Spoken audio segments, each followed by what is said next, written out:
দেখো, তো যেটা করলাম এখানে দেখো যে ম্যাথটা রয়েছে, এখানে বলছে 1 square plus 2 square plus 3 square dot dot 10 square পর্যন্ত আছে, যার ভ্যালু বলছো কত 385। আর এই একটা ভ্যালু দিয়েছে, এর ভ্যালুটা অ্যান্সার পরীক্ষা চাই, তো এখানেও তাই চেয়েছে। তো দেখো এখানে আমরা যদি 2 এর স্কোয়ার থেকে 2 স্কোয়ার কমন নিয়ে নেবো, নিলে কি হবে 1 স্কোয়ার পড়ে থাকবে। তো 4 স্কোয়ারও সেখানে 2 স্কোয়ার কমন নিয়ে নেবো, নিলে কি পড়ে থাকবে 2 স্কোয়ার পড়ে থাকবে। 6 এর 3 2 ভাগ করে কত যাবে, এই 3 2 গুণ 6 3 স্কোয়ার ডট ডট ডট 10, এখানে 20 মানে কত হবে 10 স্কোয়ার 2 ভাগ করলে। তাহলে এটা পড়ে রয়েছে, তাহলে 2 স্কোয়ার মানে সমান সমান কত হয়ে যাবে, 2 স্কোয়ার মানে 4 হয়ে যাবে। আর এখানে তো ভ্যালু দেওয়া আছে, এটার ভ্যালু 1 স্কোয়ার 2 স্কোয়ার 3 স্কোয়ার 10 পর্যন্ত 385, তাহলে ইন্টু 385। আর এটাকে যদি ভাই গুণ করো দেখবে অ্যান্সার আসবে 1540। ক্লিয়ার? আশা করি এটাতে আর কোনো প্রবলেম নেই। নেক্সট। আচ্ছা, এটা তো সোজা, দেখা মাত্র অ্যান্সার করা উচিত তোমাদের। পেরেছো তো এটা? হ্যালো? তো দেখো এটা গ্রামে আছে যখন, এটাকেও গ্রামে কনভার্ট করে নাও। আচ্ছা, 100 কেজি মানে কত গ্রাম ভাই তাহলে? 1000 গ্রাম। কত? 1000 গ্রাম। তাহলে দেওয়ার কথা তোমার 1000 গ্রাম, তুমি দিচ্ছ ভাই কত, কত গ্রাম? 900 গ্রাম। 900 গ্রাম দিচ্ছ। তাহলে দেখো এটা কি, আমি তোমাদের দেখো মাথায় রাখবে, যখন আমরা পরিমাণ থাকবে, তো পরিমাণের উপরে যখন লাভ ক্ষতি বের করবো তখন কিসের উপর ডিপেন্ড করে, বিক্রয়ের উপর ডিপেন্ড করে, যত তুমি দিচ্ছ তার উপরে, জানো তো এটা? এটা একবারে বুঝে নেবে। টাকার ক্ষেত্রে, টাকার ক্ষেত্রে আমরা লাভ ক্ষতি বের করি কিসের উপর ডিপেন্ড করে, ক্রয় মূল্যের উপর ডিপেন্ড করে। আর এটা একবারে যদি মনে রাখতে পারো অনেক শর্ট হয়ে যাবে, একটা লাইন কমে যাবে। আর যখন আমরা পরিমাণের উপর লাভ ক্ষতি বিচার করি তখন কিন্তু আমরা বিক্রির উপরে ডিপেন্ড করব। তাহলে বিক্রি হচ্ছে 900, আর কিনেছিলে সেই 1000, তাহলে তুমি লাভ করছো কত, 100 টাকা কম, 100 কম দিচ্ছ। তাহলে 100 কম দিচ্ছ মানে কি, তুমি কিনেছো 1000, তুমি দিচ্ছ 900, তার মানে নিশ্চয়ই 100 লাভ করেছো। তাহলে 900-র উপরে তুমি 100 লাভ করেছো, 100-এ কত, 0 0 0 0 আউট, তাহলে 100/9 মানে হয়ে যাবে 11 পূর্ণ 1-এর 9। ঠিক আছে? এবার এটা যারা বোঝো না তাদের জন্য কি আছে ভাই, পরিমাণের উল্টো টাকা, এটাও মাথায় রাখবে কখন কোনটা কাজে লাগে। তো পরিমাণের উল্টো যদি টাকা হয়, এটাকে রেশিও করে দিতে পারি আমরা। পরিমাণ উল্টো টাকা হলে কি হয়ে যাবে, এটা হয়ে যাবে 900 এটা কত হয়ে যাবে 1000। তাহলে দেখো এখানে আমি যদি কেটে দিই, 0 0 0 আউট করলাম, 0 0 0 আউট করলাম, তাহলে দেখতে পাচ্ছি আমার কেনা ছিল 9, বিক্রি করছি 10, তা লাভ হলো কত, 9 কত লাভ হলো, 1 লাভ হলো। 100-এ কত, তাহলে 100/9, অপশন নাম্বার বি অ্যান্সার। ঠিক আছে? একই বিষয়, একই বিষয়, টাকার উল্টো পরিমাণ বা পরিমাণ উল্টো টাকা করেও করতে পারো, কোনো ব্যাপার না। নেক্সট। কোন একটি পরীক্ষায় পরীক্ষার্থী বাংলায় 17% এবং ইংরেজিতে 18% অকৃতকার্য ফেল করেছে, যদি বাংলা ও ইংরেজি উভয় বিষয়ে 5% অকৃতকার্য। মাথায় রাখবে ইন্ডিভিজুয়ালি যে দুটোতে ফেল করলো প্লাস করলাম, তার থেকে এই 5%টা বাদ দিতে হয়। কেন 5%টা বাদ দিতে হয়, কারণ উভয় বিষয়ে ফেল করেছে মানে সেটা আমরা একবার বাংলায় ধরে ফেলেছি, একবার ইংরেজিতে ধরে ফেলেছি, মানে ডবল ধরা আছে। তো উভয় বিষয়ে ফেল মানে ডবল ধরে ফেলেছি, তাই ডবল ধরে ফেলেছি মানে একবার আমাকে বাদ দিতে হবে, তাই 5% একবার বাদ দিতে হয়। 5% যদি বাদ দিই তাহলে আমার কত পার্সেন্ট থাকছে ভাই, 17 আর 18 কত হয়, 35%। -5% করবো, করলে কত হবে 30%। তাহলে দেখো কোনো না কোনো সাবজেক্টে ফেল করেছে কত পার্সেন্ট, কোনো না কোনো সাবজেক্টে ফেল করেছে 30%। তাহলে উভয় বিষয়ে পাস করেছে বাকি, আমরা জানি 100% হয় মোট, সেখানে 30% হয়েছে কি ফেল, তাহলে আর বাকি কত পার্সেন্ট পাস করেছে উভয় বিষয়ে, 70%, অপশন সি। এইটুকু। নেক্সট দেখে নেব 4 নম্বর দাগে কি বলছি, এক ব্যক্তি ওজন 80 কিলোগ্রাম, আচ্ছা তিনি প্রাত ভ্রমণ মানে সকালে ভ্রমণ আর কি করে প্রতি বছরের প্রারম্ভ সে ওজন থাকে 5% করে হ্রাস করে ফেলেছে 3 বছর পরে, পরে মানে কি দেখো ওই সমাহারের অঙ্কটা, 5% হ্রাস মানে কত পার্সেন্ট হয়েছে, 95%। তাহলে এরকম কত বছর হয়েছে, এরকম 3 বছর পর, তাহলে এরকম 3 বছর পরে তার ওয়েটটা কত হবে সেটা আমাকে চাইছে। ওকে, তাই করবো ভাই। আমরা এবার কাটার চেষ্টা করি, তাই না? এখানে হয়ে যাবে ভাই 19। ঠিক আছে? একদম তুমি পরীক্ষার সময় কি বলে লিখবে, ডাইরেক্ট 19/20 লিখবে, ডাইরেক্ট 19/20 লিখবে, কারণ 5% হ্রাস মানে ফ্রাকশন করলে কত হবে, 1/20 মানে 20-তে 1 হ্রাস, 20-তে 1 হ্রাস মানে কত হবে 19/20 হবে। তো তুমি ডাইরেক্টলি 19/20-তে লিখবে তোমরা পরীক্ষার সময়। তাহলে ভাই এখানে 19/20 লিখলাম, এখানে 19/20 লিখলাম, ভেরি গুড। এবার কি করতে পারি দেখো, 4 দিয়ে কাটলে 4 20 80, আবার একটা 4 দিয়ে কাটবো, কত হয়ে যাবে 4 5 20। ওকে, তাহলে দেখো উপরে রয়েছে কি 19 এর কিউব, 19 এর কিউব কত হয় 6859, আর ডিভাইডেড বাই 5 20 100। তাহলে দুটো শূন্য আছে মানে ভাগ করছি মানে দুটোর আগে দশমিক হয়ে যাবে। তাহলে অ্যান্সার কত হয়ে গেল অপশন সি 68.59 কেজি। ক্লিয়ার করতে পারলাম? নেক্সট, তাছাড়া তোমরা যদি মনে করো যে দাদা ইউনিট ডিজিট দেখলেও বোঝা যায় যে 9 নং 81 আর 81 1 রয়েছে, তার সঙ্গে আবার 9 গুণ করলে 9 কে 9, তো একমাত্র ইউনিট ডিজিটে দেখতে পাচ্ছি 9 রয়েছে এইটা, তাহলে এটাই অ্যান্সার। নেক্সট, একটি রবারের দড়িকে টেনে 40% বাড়ানো হলো, ফ্র্যাকশন ভ্যালু করে দাও, 40% ফ্র্যাকশন ভ্যালু কত হয় 2 এর কত হবে 40% 2 এর 5। ওকে, তার মানে আগে যদি 5 হয়, এখন 2 বাড়িয়েছো মানে এখন কত হয়ে গেছে 7 হয়ে গেছে। ক্লিয়ার? তারপর ছেড়ে দেওয়া হলে দড়িটি পূর্ব অবস্থায় ফিরে আসতে শতকরা ক দৈর্ঘ্য হ্রাস করলো, তাহলে এখন 7 হয়ে গেছে, তাহলে পূর্ব অবস্থায় ফিরে যেতে গেলে আবার কত কমাতে হবে, 7 থেকে 5 যাচ্ছে, তাহলে কত কমাচ্ছ, তাহলে 7 থেকে 5 যাচ্ছি মানে আবার 2 কমাচ্ছি, শতকরায় কত মানে 100 কত, তাহলে কত আসবে 200/7। তো 200/7 মানে কত হয় 14 পূর্ণ 28 পূর্ণ 4 এর 7%। দেখো এটা যারা বোঝো না তাদের উদ্দেশ্যে একটু শেখাই, তো আমরা জানি যে 100/7 মানে কত হয় 14 পূর্ণ 2 এর 7%। তাহলে দেখো শিখে নাও, এবার এ দেখতে যে এখানে 100 কিন্তু এখানে ভাগ করছে কত 200, 200 মানে কি 100 ডবল, ডবল যদি হয় তাহলে এরও ডবল করে দাও আর পূর্ণ সংখ্যারও ডবল করে দাও, ব্যাস হয়ে গেল ভাগ। এইগুলো হচ্ছে চুটকুলা, ঠিক আছে, অপশন ডি অ্যান্সার। কারণ আমরা জানি, দেখো তোমার এখানে বোঝা উচিত ছিল যে আমরা কিন্তু এটা জানি যে ফ্র্যাকশন ভ্যালুতে 1 এর 7 মানে কত হয় 14 পূর্ণ 2 এর 7, তাহলে এখানে 2 এর 7 আছে, 2 এর 7 মানে কত হয়ে যাবে এর ডবল হয়ে যাবে। বোঝা গেল ভাই, মুখোমুখি করা যায়।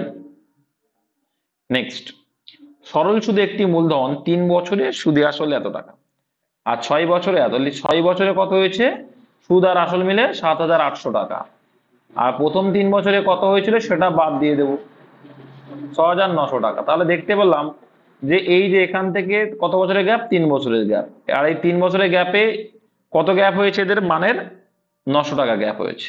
তাহলে এই যে 900 টাকাটা গ্যাপ কেন বলো তো, মানে 3 বছরে কি হয়েছে 900 টাকা সুদ হয়েছে, তার জন্যই ডিফারেন্সটা এসছে। তাহলে প্রত্যেক বছরে কত এলো সুদ, প্রত্যেক বছরে সুদ এলো 300 টাকা, ঠিক। তাহলে এখানে সুদের শতকরা, সুদের শতকরা বের করতে হলে কি দরকার আমার আসল দরকার, তো 6,900 টাকা যখন সুদ আসল হয়েছে তাহলে 3 বছরে সুদ কত পেলাম 900 টাকা, তাহলে 6,900 থেকে আমি 900 টাকা যদি বাদ দিই পড়ে থাকবে কত 6,000 টাকা। তাহলে এইটুকু তো বলতে পারি যে 3 বছরে সুদ দেখেছিলাম যে 900 টাকা, তার মানে এটুকু বলতে পারি 3 বছরে সুদ কত হবে 6,900 ভিতরে 900 টাকা, তাহলে সুদটা যদি বাদ দিই 900 টাকা তাহলে 6,000 টাকা কি পড়ে থাকবে আমার আসলটা পড়ে থাকবে। তাহলে 6,000 টাকা আসলের উপরে সুদ হচ্ছে প্রত্যেক বছরে কত 300 টাকা করে। শতকরা অ্যান্সার চেয়েছে, শতকরা মানে কত, ওকে একটা শূন্য কাটলাম একটা কাটলাম, এটা ডবল কেটে দিলাম 2 দিয়ে, এটা 5%, অ্যান্সার অপশন ডি। সিম্পল অঙ্ক, জটিলতা কিছু নেই। নেক্সট, আচ্ছা এই টাইপের অঙ্ক তোমরা 9 ধরে করবে, অনেকে টাইম লাগাবে, কিন্তু যারা জানো না শিখে নাও, আগে শিখি। আচ্ছা পয়েন্ট টু পয়েন্ট, এই যে এই পৌনঃপুনিকটা মানে কি জানো তো, জানো কি এটা মানে হচ্ছে এই দুটোর মাথায় পৌনঃপুনিক, মানে এই 2 4 আসতেই থাকবে বাদবে না, আর যদি থাকে একটার মাথায় তার মানে কি এটা মানে হচ্ছে কি 0.33333 আসতেই থাকবে। ওকে, আই থিঙ্ক ক্লিয়ার করতে পারলাম। আর একটা ক্লিয়ার করে দিই, এটা যদি থাকে এটা মানে কি বলতো এই পুরোটা, এটা মানে কিন্তু দেখো এখানে একটা পৌনঃপুনিক এখানে একটা পৌনঃপুনিক, মানে পুরোটারই মাথায় পৌনঃপুনিক আছে, যারা জানো না জেনে নিলে, ঠিক আছে। তাহলে সেক্ষেত্রে কি রিপিট হবে, এইটা বারে বারে রিপিট হবে, এগুলো মাথায় রাখবে, তো সেই হিসাবে আমরা করব। তো এতটা ইজিলি অনেকে জানে না, তো 5.3 দেখো আমরা দেখতে পাচ্ছি কি 2 ডিজিট পর্যন্ত আছে, তাহলে আমরা 2 ডিজিট পর্যন্ত লিখবো, তাহলে 5.3 এর মাথায় পৌনঃপুনিক মানে 3 বারে বারে আসতেই থাকবে, কিন্তু আমরা 2 ডিজিট পর্যন্ত দেখতে পাই যে 2 ডিজিট পর্যন্ত পৌনঃপুনিক রাখবো। তারপরে দেখো রয়েছে কি 3.25 এর পৌনঃপুনিক থাকলো পড়ে, তারপরে 2 দেখো তারপরে কি রয়েছে 12, 12 পয়েন্ট কত, একের মাথায় পৌনঃপুনিক, একের মাথায় পৌনঃপুনিক মানে এক রিপিট হতেই থাকবে, তার মানে দুটো ঘর পর্যন্ত নেব, কারণ দুটো ঘর পর্যন্ত নিয়ে খেলা হচ্ছে আমাদের। যাই হোক, তাহলে এখানে দেখতে পাচ্ছি কত, 5 আর 1 6, 6 আর 3 ভাই 9। ওকে, দেখো তারপরে হাতে কিছু নেই, 2 আর 1 3, 3 আর 3 6। ওকে, পয়েন্টের জায়গায় পয়েন্ট দিয়ে দাও। দেখো 12 আর 3 কত, 15, 15 5 20, তাহলে 20.6 নেয়। কতটা ইজি হলো, কতটা ক্যালকুলেশন কমে গেল বলো এইবার, বুঝতে পেরেছো? কোনদিন ভাবনি? তাহলে আজ থেকে ভাববে, দাদা দাদা শেখালো ভাববে।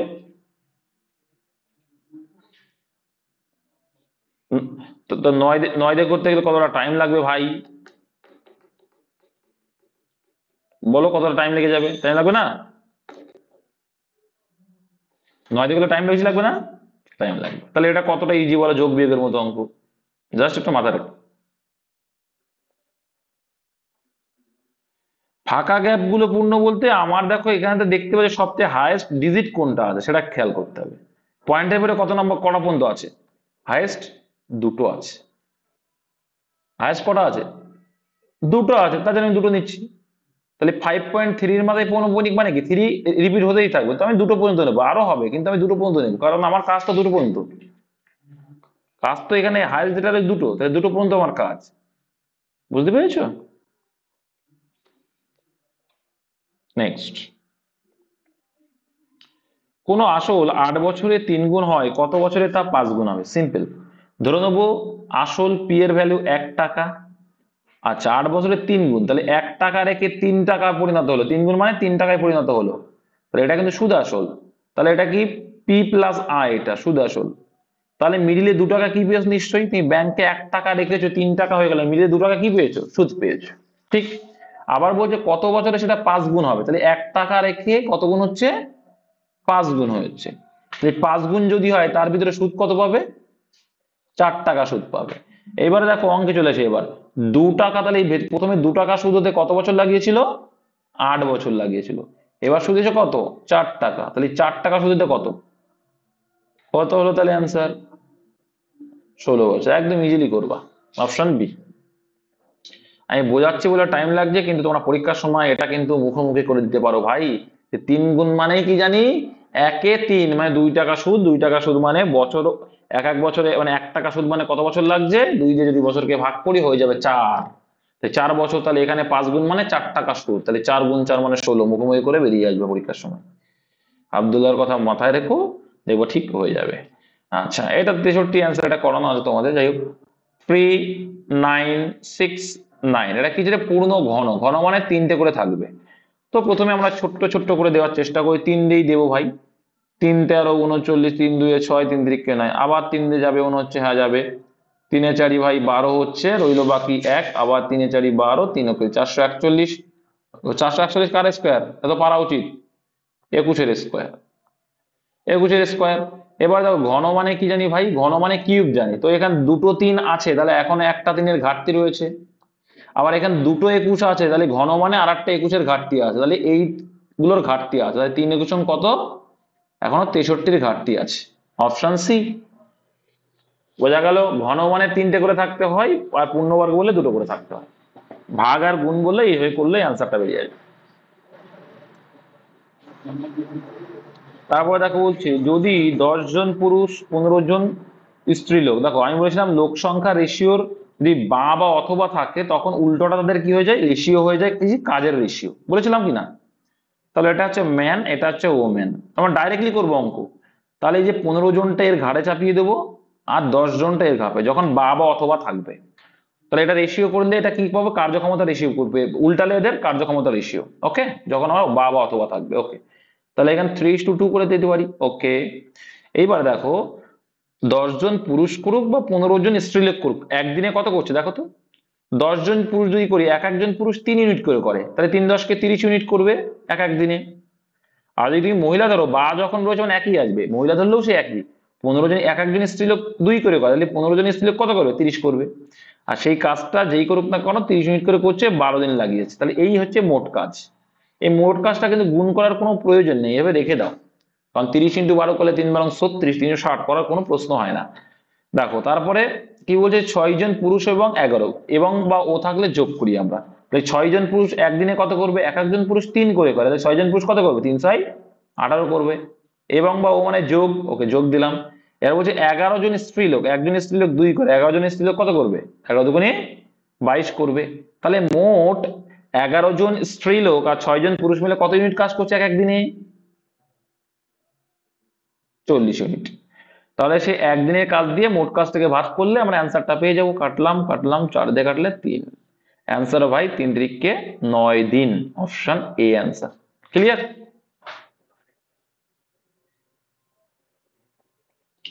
এগারো দাগ দেখো। আচ্ছা, একটি ট্রেন 165 মিটার, আচ্ছা কারো একটা মাইক্রোফোন অন রাখছে, তোমার একটা ইকো হচ্ছে, ওটা একটু অফ করে রাখো, হ্যাঁ মাইক্রোফোনটা। একটি ট্রেন 165 মিটার দীর্ঘ একটি স্টেশন অতিক্রম করে, হ্যাঁ লাস্টে বলবা, আমি আমি মুছে দিচ্ছি ভাই, তখন বলছো কেন? আমি আমি মুছে দিচ্ছি তখন বলো না, লাস্টে বলবো, ঠিক আছে? রেকর্ডিংটা হয়ে যাচ্ছে তো, একদম লাস্টে মনে করে দেবো, হ্যাঁ আবার করে দেবো, চাপ নেই, লাস্টে বলবা। একটি ট্রেন 165 মিটার দীর্ঘ একটি স্টেশন অতিক্রম করে 18 সেকেন্ডে এবং 120 মিটার দীর্ঘ আরেকটি স্টেশন অতিক্রম করে 15 সেকেন্ড। সিম্পল। তো দেখো ট্রেনটির গতিবেগ চেয়েছে, তো স্টেশনকে অতিক্রম করছে 165 মিটার সেটা, আর এদিকে যখন যাচ্ছে এটা 120 মিটার। তাহলে দেখো প্রথম স্টেশনকে যখন যাচ্ছে ও 18 সেকেন্ড টাইম লাগালো, পরের স্টেশনকে যখন যাচ্ছে ও 15 সেকেন্ড টাইম লাগালো। একটা সিম্পল লজিক বুঝো, এই যে এদের ডিফারেন্স কত আছে, ডিস্টেন্সের ডিফারেন্স কত, ডিস্টেন্সের ডিফারেন্স হচ্ছে 45, আর এদের টাইমের ডিফারেন্স কত, 3। তাহলে এই ডিফারেন্সের ডিস্টেন্স যেটা আর ডিফারেন্সের টাইম যদি ভাগ করি তাহলে আমি গতিবেগ পেয়ে যাবো, জটিল কিচ্ছু নেই। তাহলে একে যদি করি কত পাবো আমরা, 15 পাবো, 15 মিটার পার সেকেন্ড, কিন্তু answer is kilometre per hour. করতে গেলে কত দিয়ে গুণ করবো, 18/5 দিয়ে গুণ করবো। তাই 3 5 15, তাহলে 3 আর কত, 54। এই অঙ্কটাও তোমাদের করা ছিল, কোনো একটা প্র্যাকটিস সেটে দিয়েছিলাম বা কোনো করা ছিল। Option B answer. নেক্সট 12 দাগটা দেখো, পরস্পর 7টি যুগ্ম, এটাও অ্যান্সার করা আছে 72, যাই করো না কারণ 72 অ্যান্সার। তো আমি বলেছিলাম যে গড় অঙ্কটা অলওয়েজ, কি বলেছিলাম, গড় অঙ্কটা অলওয়েজ মিডিল মান হয়, গড় অঙ্কটা অলওয়েজ কি হবে, মিডিল মান। তো 7টা সংখ্যার ভিতরে 36 হচ্ছে মিডিল মান, তাহলে এ পাশে 3টে আছে, এ পাশে 3টে আছে, যুগ্ম মানে জোড় সংখ্যা, তাহলে 36 এর পর কত হবে, 38 40 42, আর এদিকে 3টে আছে মানে 34, তার আগে 32, তার আগে 30। অ্যান্সার কি চাইছে, এবার এখান থেকে অ্যান্সার যা চাইলে অ্যান্সার করে দেবে। দ্বিতীয় ষষ্ঠ, তাহলে দ্বিতীয় সংখ্যা হচ্ছে 32 আর ষষ্ঠ হচ্ছে কোনটা, 40। এই দুটো যোগফল চেয়েছে, কত হয়, 30 আর 32 আর 40 যোগ করলে অ্যান্সার 72। ঠিক আছে, ইন্টারেস্টিং বিষয় দেখো, এই দুটোকে যোগ করবা তাও 72, এই দুটোকে যোগ করবা তাও 72। নেক্সট,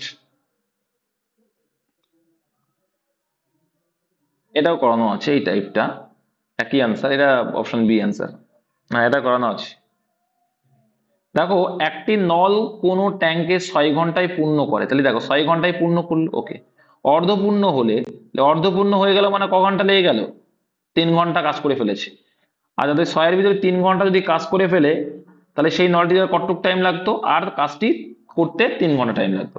এবার বলছে আরো 3টি নল খুলে দেওয়া হলো একই রকমের, আর কি একই রকম, তাহলে একই রকম মানে কি, ওই 3টে নলও যদি ইন্ডিভিজুয়ালি কাজ করে সেই 3 ঘন্টা করেই শেষ করবে। ঠিক আছে, তাহলে এই তিনটের এই টোটাল 4টা নল হয়ে গেল, এদের এফিসিয়েন্সি কত হয়ে যাবে, এলসিএম করলে 3, আর এদের এফিসিয়েন্সি 1 1 1 1।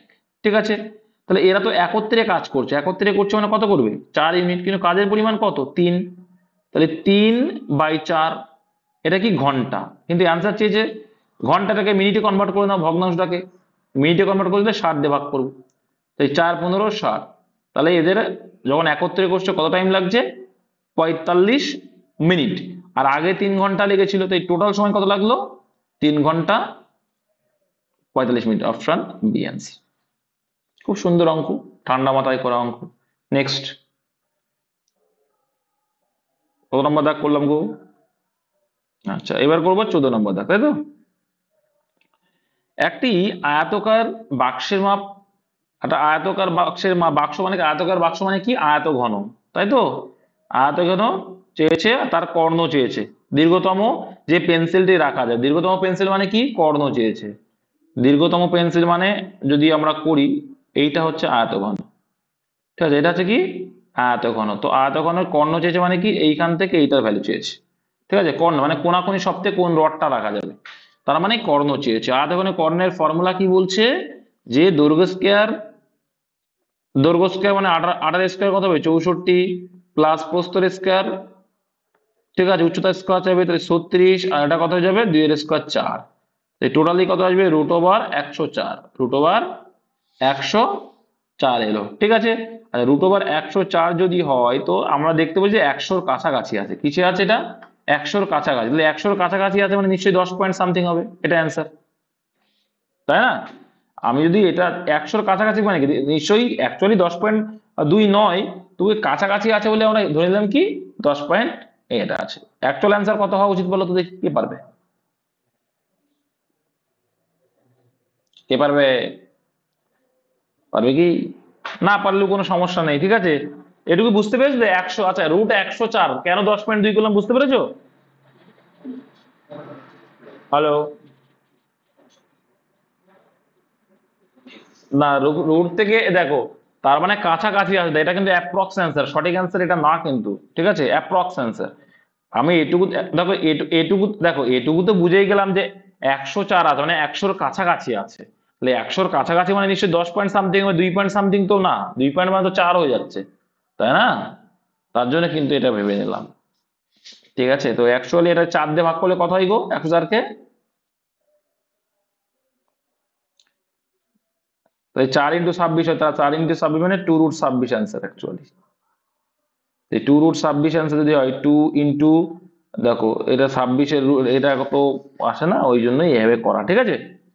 দেখে নিলাম কি যে বুঝতে পারছি অ্যাকচুয়াল অ্যান্সার এটা, কিন্তু আমরা দেখে বুঝতে পারছি যে এটা রুট সংখ্যাটা কার আগে মানে কার পাশাপাশি 100, তাহলে 100 কার রুট 10-এর, তা 10 পয়েন্ট সামথিং হবে, মানে 11 হলে 121 হয়ে যায়, ঠিক আছে।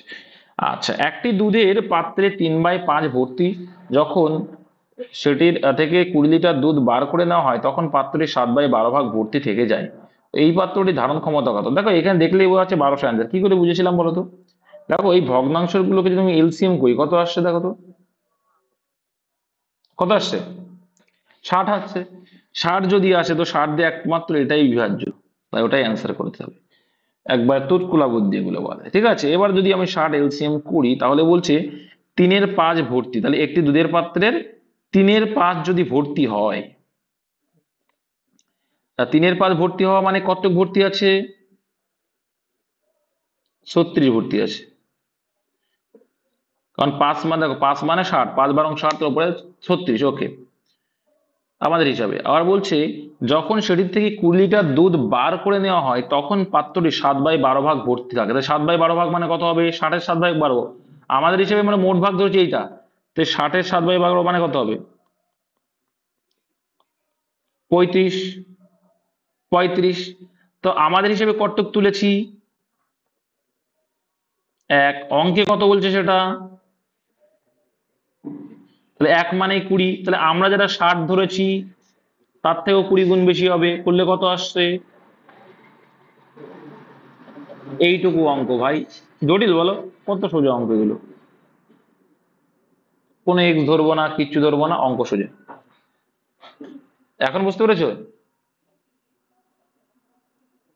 অন্য, আমি বলেছিলাম না ভগ্নাংশ যখন হবে তখন তোমরা হরটাকে এলসিএম করে ধরে নেবে ওটাই মোট মান, এই তো বারে বারে করাই আমি এটা। নেক্সট, যাই হোক কোনো ব্যাপার না, 16 রাখতে হবে নাকি,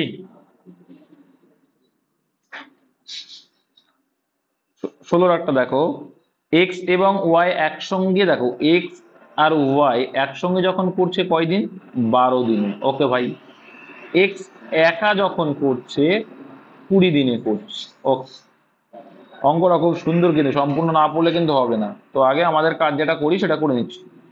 এলসিএম কত হচ্ছে 60 হচ্ছে, ওকে, 5 × 12 = 60, আর এদিকে 3 × 20 = 60, তাই তো? তাহলে তাহলে দেখো এখান থেকে আমরা যদি এক্স এর ভ্যালুটা বাদ দিই তাহলে কার ভ্যালু পেয়ে যাবো ওয়াই, তো এক্স ওয়াই একসঙ্গে কাজ করে 5 ইউনিট, তার ভিতরে এক্স একাই 3 ইউনিট করে দেয়, তাই 3 ইউনিট যদি করে দেয় বাকি 2 ইউনিট কে করছে ওয়াই করছে, আর এক্স এর হচ্ছে 3, ঠিক আছে।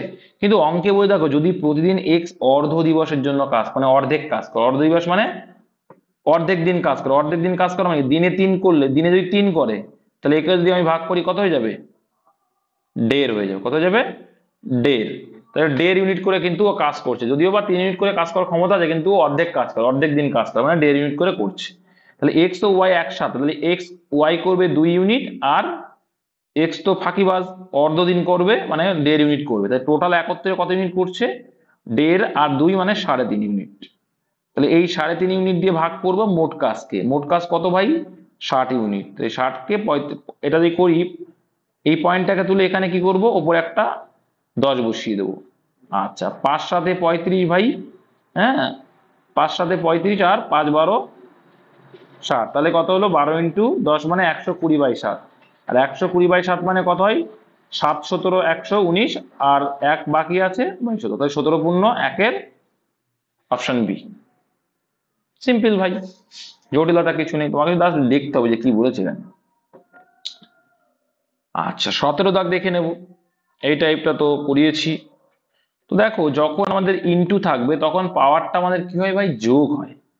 তো দেখো এখানে রয়েছে এক্স, বেস সেম আছে, বেস যেমন সেম থাকে, এক্স আছে, আর এখানে কি আছে -5, আর এখানে গুণ আছে মানে প্লাস হবে, তাহলে প্লাস পাওয়ার আছে 5, +5 আছে। ওকে, এই গেল। এবার দেখো এখানে আমি যদি করি তাহলে -5 আর +5 কি পড়ে রইলো, পাওয়ার কি এক্স এর মাথায় 0 পড়ে রয়েছে। আবার নিচেও দেখো সেম কেস, -3, নিচেও সেম, দেখো নিচেও দেখো সেম কেস, তাহলে এক্স -3 গুণ আকারে রয়েছে মানে +3, তাহলে এটাও কেটে যাবে, তাহলে এক্স নিচেও এক্স এর পাওয়ার 0। আচ্ছা তোমাদের শিখিয়েছিলাম কোনো কিছুর পাওয়ার যদি 0 হয় মান কত হয়, তার 1 হয়। তো নিচেও 1 ওপরেও 1, তো 1 কে 1 দিয়ে ভাগ করলে অ্যান্সার কত আসবে, 1। ঠিক আছে, নেক্সট 18 দাগ, দুই ট্রেনের দৈর্ঘ্য 80 মিটার ও 90 মিটার, ওরা যথাক্রমে 10 মিটার পার সেকেন্ড এবং 7 মিটার পার সেকেন্ডে 10 অ্যান্সার গতিবেগে পরস্পরের দিকে ধাবিত হলে, আচ্ছা পরস্পরের দিকে মানে কি, এ এই দিকে, এ এই দিকে, তার মানে কোন দিকে, এটা বিপরীত দিকে যাচ্ছে, পরস্পর বিপরীত দিক। আর বিপরীত দিকে যাবে যখন, তখন গতিবেগটা কি হয়, গতিবেগটা যোগ হয়।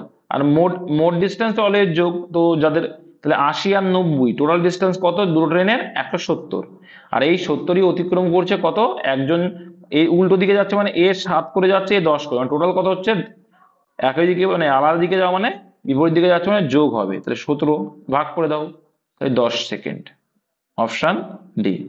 এটা মিটার পার সেকেন্ডে আছে তো সেটাই করে দিলাম, কোনো সমস্যা নেই, 10 সেকেন্ড অ্যান্সার। আচ্ছা এখানে বলছে 19 দাগ, 126 টাকা প্রতি কেজি এবং 135 টাকা প্রতি কেজি মূল্যে দুই প্রকার চা, তৃতীয় প্রকার অপর একটি চায়ের সাথে এত 1:1, এই অনুপাতটা কেজি ধরে নেবে, 1 কেজি ও 2 কেজি অনুপাতে মিশ্রিত করা হলো যদি মিশ্রিত চায়ের মূল্য এত টাকা হয় প্রতি কেজিতে। আচ্ছা তো মিশ্রিত চা ক কেজি দেখতে পাচ্ছি আমরা,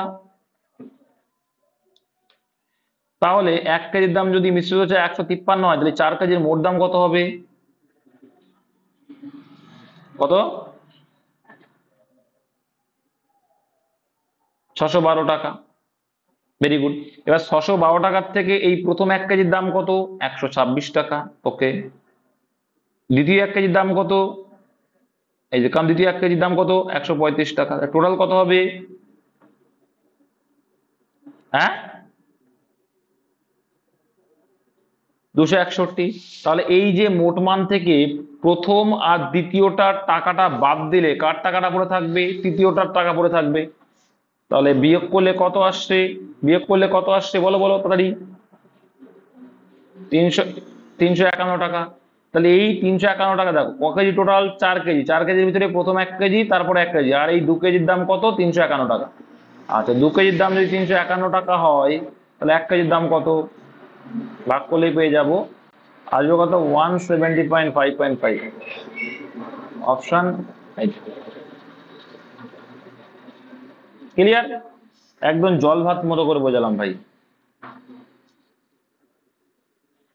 আর যারা এক্স ধরে করবে কি করে করবে, এটা ধরো নাও 1 কেজি, তাহলে 1 কেজির দাম কত হয়ে যাবে, 126 প্লাস আবার 1 কেজি 135 প্লাস এটার দাম যায় না, ধরে নেবো কি x টাকা, তাহলে কত হয়ে যাবে 2x, আর এটারই ভ্যালু কত হয়ে যাবে 600, এই যে 153 ইন্টু 4, বুঝেছো।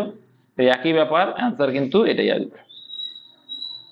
এর কাজের জন্য এসআই এর মেন লেভেলের জন্য। আচ্ছা 20 দেখ, 3 জন পুরুষ অথবা, অথবা মানে কি বলেছিলাম একটু আগেই, উল্টোটা ওদের কর্মের রেশিও। এটা এম মানে পুরুষ আর এটা স্ত্রীলোক, অথবা বা থাকা মানে ওদের কার্যক্ষমতা রেশিও উল্টোটা করলাম। তো এই 2:1 হয়ে গেল কাটাকুটি করে, 3 দিয়ে কাটলাম। এরা কার্যক্ষমতা পেলে, তাহলে এরা 20 দিন লাগিয়েছিল। ওকে, যে কোনো একটা বাস নাও, 3 জন লোক যদি 2 ইউনিট করে করে, 3 দুগুণি কত হবে, 6 ইউনিট করছে এক এক দিনে। তুমি এটা ধরলেও তাই, 6 জন স্ত্রী লোক এক এক ইউনিট করে করলে 6 কে 6 ইউনিটই করবে। তো এটা এক এক দিনে, আর এখানে কতদিন বলছে, 20 দিন। তাহলে মোট কাজ কত হয়ে গেল, 6 20 120। করতে লিখতেও পারো না লিখতেও পারো, কোনো সমস্যা নেই। তো এটা হচ্ছে মোট কাজ। এবার পরবর্তীতে কি বলছে, যে কি 12 জন পুরুষ। আচ্ছা 12 জন পুরুষ কত করবে,